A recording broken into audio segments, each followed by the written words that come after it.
minash shaitanir rajim. Bismillahirrahmanirrahim. Chers frères et sœurs en islam, assalamu alaikum wa rahmatullahi wa barakatuh.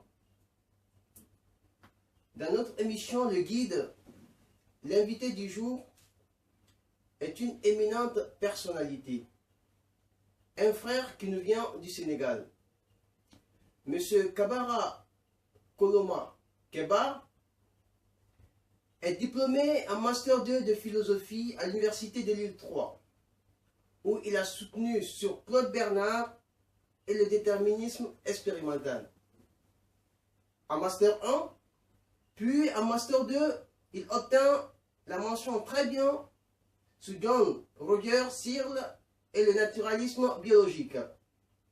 Il est aussi marié et père de 2 enfants, ainsi que membre de l'Association des élèves et étudiants musulmans du Sénégal, en sigle AMS.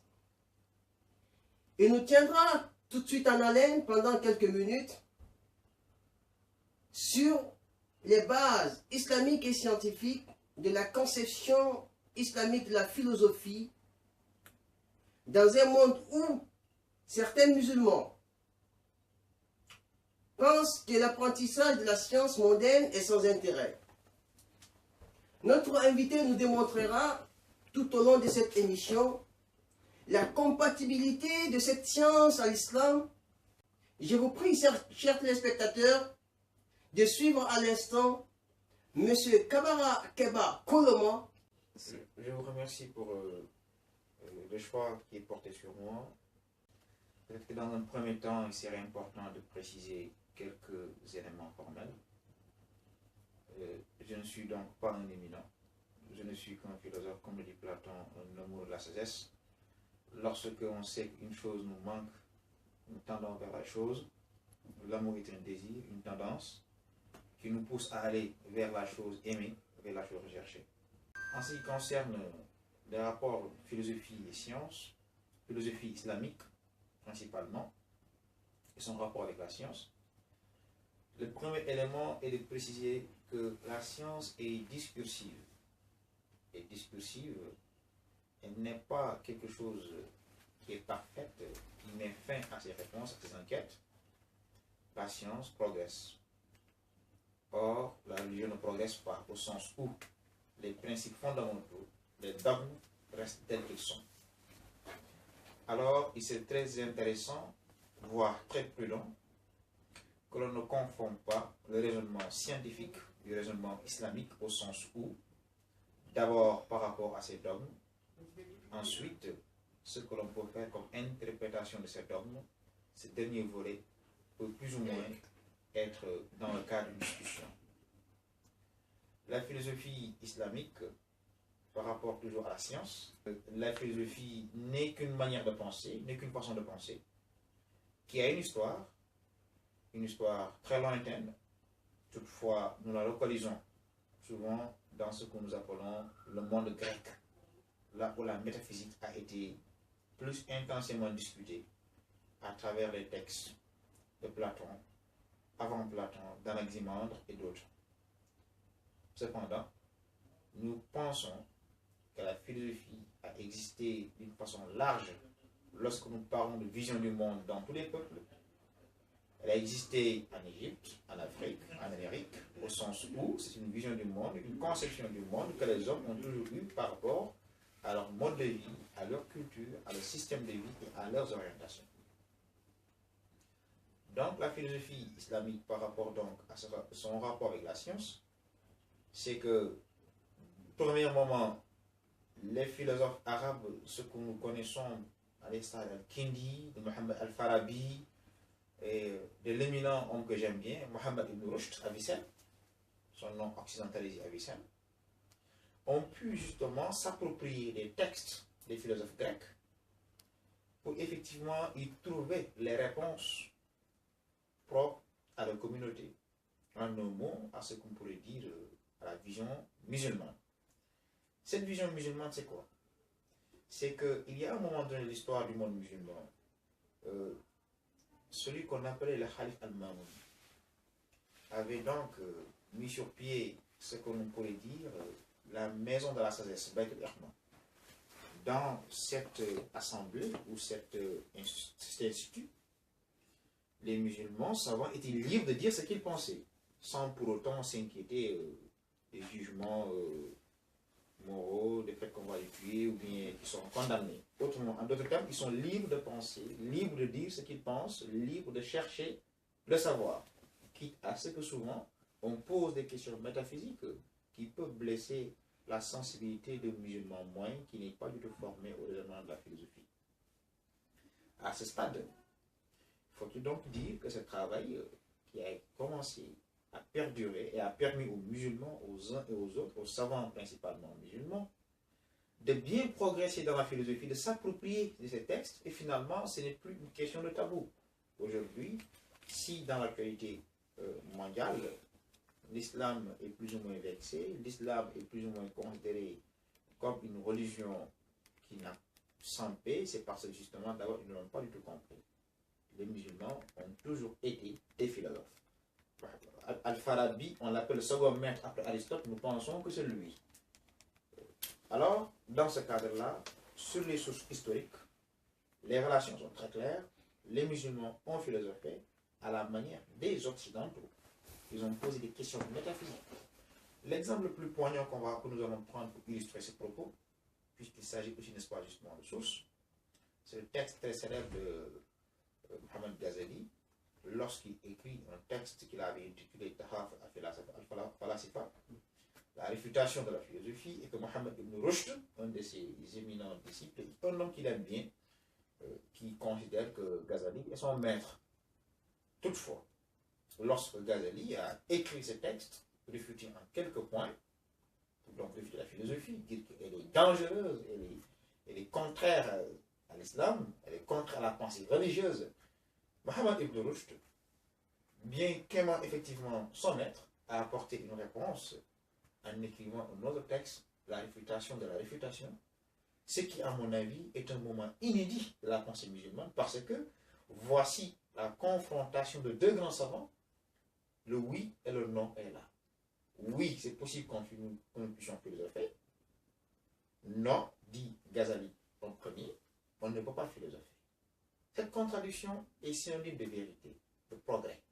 Aujourd'hui, il faut tout comprendre que dans le monde musulman, la philosophie se manifeste davantage là où le texte nous reste ce qu'on appelle dans l'embarras du commentaire, de l'interprétation. Parce que pour interpréter, même si nous avons un grand cheikh qui a maîtrisé tout le Coran, qui connaît effectivement le moindre coin des versets du Coran, il n'en est pas moins, il est intéressant que l'on puisse aussi comprendre la société dans laquelle nous vivons, le contexte dans lequel nous vivons, les problèmes que nous rencontrons, afin de pouvoir apporter des réponses à cela. Et ceci, à l'islam, une rubrique qu'on pourrait effectivement appeler Ijtihad, a apporté en quelque sorte toute une matière pour apporter donc préciser des réponses à ces questions-là. Alors, nous philosophes musulmans, nous pensons que il est possible d'évoluer au sens où de maîtriser les problèmes de l'époque. L'évolution ici, ce n'est pas l'évolution des dogmes. Les dogmes restent des dogmes. Et ce qui est merveilleux en islam, c'est que quand Taïg Ramadan nous dit une seule chose demeure catégorique en islam. Autrement dit, c'est une nécessité absolue. Ça ne changera jamais dans tous les temps. C'est la ilaha illallah Muhammad Rasulullah. C'est la ilaha illallah Muhammad Rasulullah. Quant à la prière, il arrive des fois que les circonstances font que la personne est incapable effectivement de le faire à temps prévu. Autrement dit, c'est quelque chose aussi qui est dans le domaine de la contingence humaine. Dieu certainement l'a très bien su. D'autre part, si nous prenons le jeûne, c'est pareil. Il y a des circonstances dans lesquelles la personne peut être malade, ne peut pas jeûner. Comme la personne peut être en déplacement et ne peut pas prier. Autrement dit, prier juste à l'heure. Je ne dis pas qu'il ne prie pas, mais prier juste à l'heure. Mais la personne ne peut pas s'empêcher de dire la ilaha illallah Muhammad Rasulullah. Dans tous les cas. Même si effectivement il ne peut pas prononcer passablement. Il faut renforcer aujourd'hui notre foi dans un monde où nous sommes en changement perpétuel, tout en ayant un regard par rapport à ce que l'on pourrait dire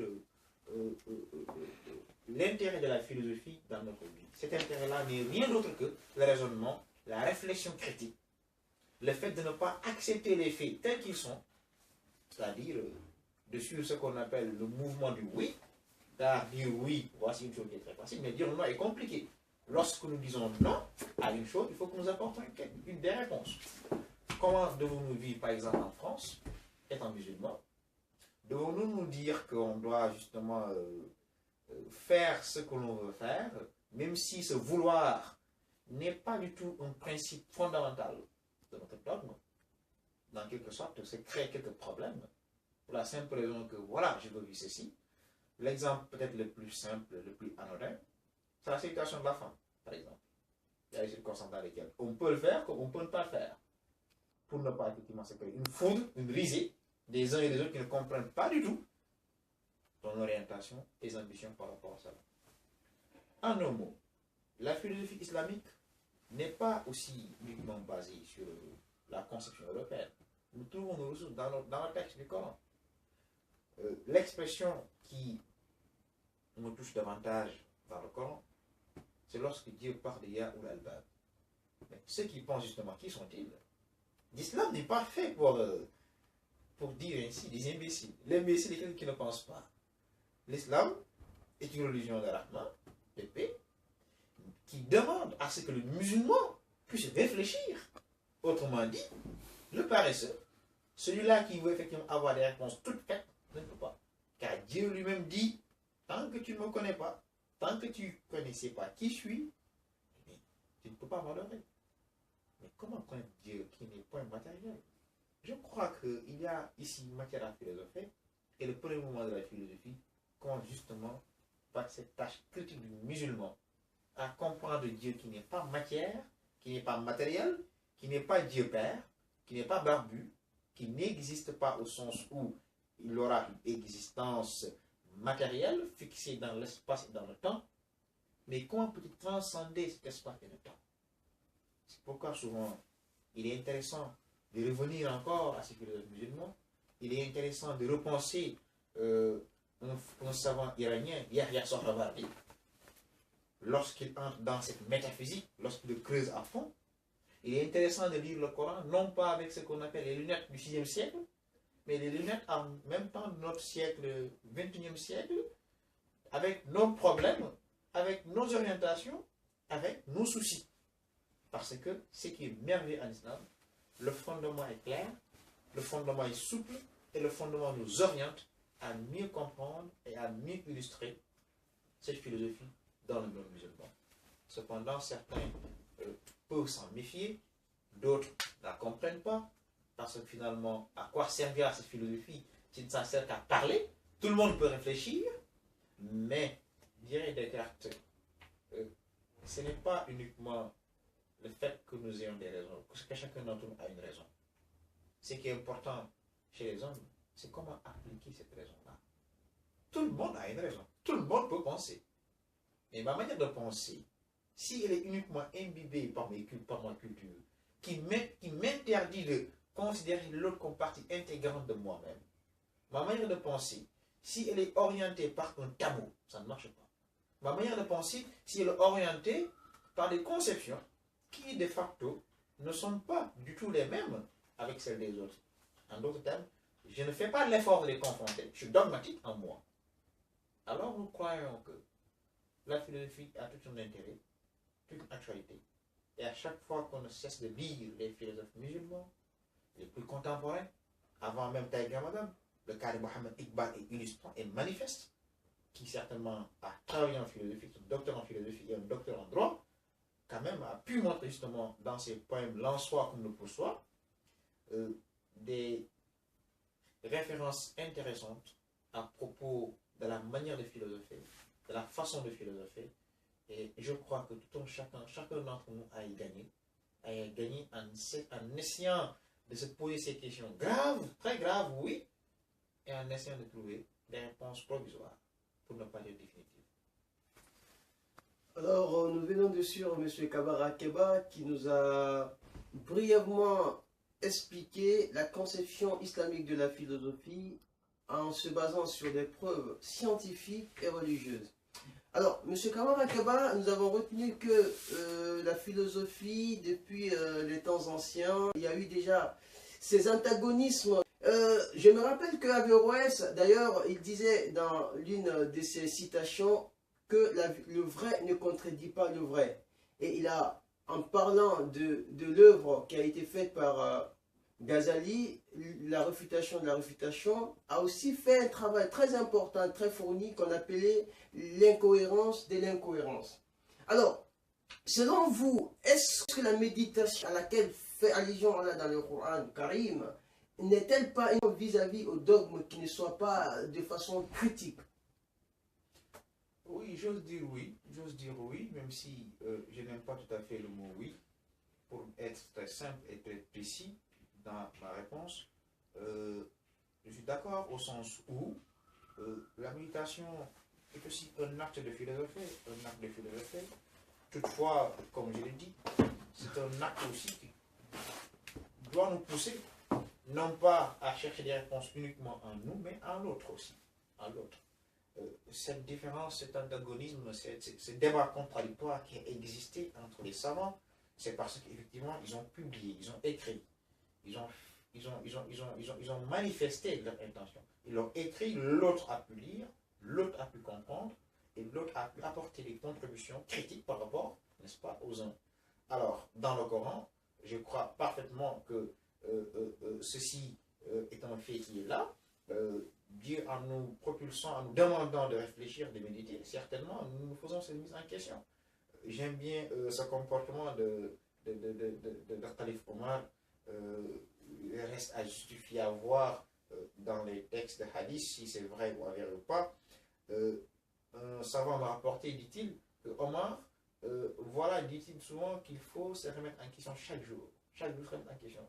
Et son propre juge. Se mettre en question de telle sorte que, eh bien, c'est comme si dans un tribunal, moi-même je me jugeais. Je déposais mes actes.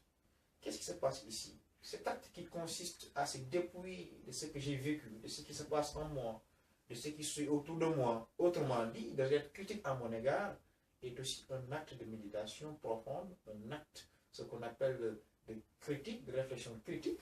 Alors, c'est toujours, n'est-ce pas, dans le sens des rapports contradictoires que l'on pourrait avoir dans un débat, de se préparer à tout ceci, d'être prêt à réfuter, d'être prêt à proposer, d'être prêt aussi à négocier, au sens où ce qui est important, c'est que l'on puisse se comprendre, que l'on puisse avancer et l'on puisse rendre les choses à la fois complexes et riches. Alors, j'ai constaté tout au long de votre discours que vous n'aviez pas eu de cesse à citer Tariq Ramadan dans certains de ces passages. Pensez-vous que Tariq Ramadan aujourd'hui constitue l'une des icônes du monde musulman dans le domaine philosophique parmi les contemporains? Oui, je l'avoue, c'est vrai, je ne suis pas tout à fait un fan de premier choix. En vérité, en philosophie, ce qui est merveilleux, c'est que nous n'avons presque pas de fans. Chacun est le fan de lui-même, par conséquent, il aime tout le monde. Tariq, ou l'homme le plus petit, n'est-ce pas, du monde musulman sur le plan du savoir, est justement quand même important. Cependant, le fait de les citer, c'est aussi quand même une manière de dire qu'il a apporté et qu'il continue d'apporter une contribution inédite pour les musulmans en Europe. Malheureusement, certains ne peuvent pas le comprendre, parce que s'ils ne veulent pas le comprendre, ça aussi, ils sont enfermés dans ce que je pourrais dire, dans leur vision du monde, dans leur dogmatisme, en croyant qu'il ne faudrait jamais que nous faisons ceci, que nous laissons les femmes faire ceci ou cela. Or, Tariq est vraiment ce philosophe de premier choix, cultivé du monde arabe, qui comprend parfaitement cette culture.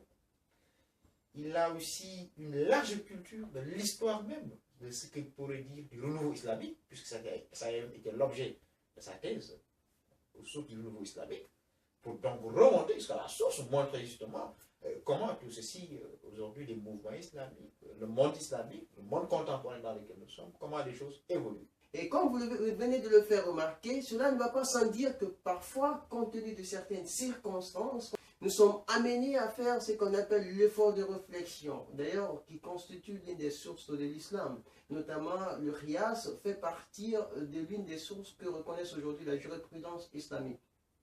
Ceci dit, vous ne pensez pas quand même, tout de même, que ces questions qui se répètent aujourd'hui dans le temps soient de manière très générale ébauchées par notre prophète Mohammed sallallahu alayhi wa sallam et par Allah subhanahu wa ta'ala, bien évidemment dans le Coran? Mohammed alayhi salam, souvent certains historiens, certains penseurs, certains musulmans, philosophes, prennent référence sur lui, surtout ce qu'on appelle l'état de médium. Premièrement, c'est notre référence, c'est incontestable. Nous ne cessons de prendre le prophète comme référence. Il y a aussi effectivement justement des questions qui ne se sont pas illustrées à l'époque du prophète. Là aussi, il faut que les gens comprennent que nous sommes dans le monde, le prophète ne connaît pas Internet, hein. Le prophète ne connaît pas du tout Internet. Certains savants musulmans, d'autres fois, ne connaissent pas Internet. Alors, ce qui est intéressant par là, c'est que nous avons une éthique. Autrement dit, l'éthique transcende notre temps. Et cette éthique-là, nous cessons effectivement, n'est-ce pas, de la revaloriser. Par là même, nous saurions donc dire que même dans le Coran, les réponses sont là, mais aussi des questions sont sans réponse, au sens où ça nous pousse effectivement à aller sur notre ligne doctrinale, car il y a une ligne doctrinale par rapport à laquelle nous devons effectivement apporter des réponses, des solutions aux problèmes contemporains qui ne sont pas manifestés, qui ne sont pas illustrés, ni à l'époque du prophète, ni, n'est-ce pas, au siècle précédent, et qui sont maintenant, qui sont bien connus à notre époque. Ceci est dit, chers téléspectateurs, nous vous remercions d'avoir été fidèles à notre émission. Le guide, c'est par ces mots que nous allons mettre fin à cette partie de l'émission Le Guide. Nous remercions vivement notre invité, M. Keba Kamara, qui a bien voulu répondre à notre appel. Et nous vous invitons pour la prochaine fois, encore sur votre TV Juste Cause. À très bientôt.